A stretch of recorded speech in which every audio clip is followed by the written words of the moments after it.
I think the market has fully priced in a rate hike for December, but at this stage, soft inflation pressures in the U.S., and we had the last U.S. core CPI inflation number, and it remains quite muted at only 1.7%.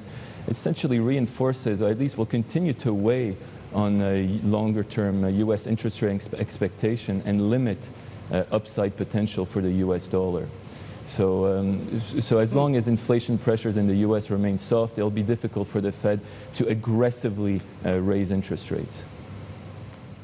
Yeah. Do you think are we missing something on inflation? That seems to be the collective sigh right now, is the inability to generate inflation that's close to target levels. So it's kind of hindering policy right now. It seems to be kind of a universal problem, doesn't it?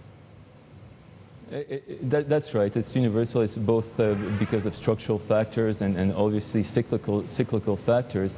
And so the core PCE deflator number for September will be important to monitor to see if we're actually seeing a bottoming in inflation pressures in the U.S.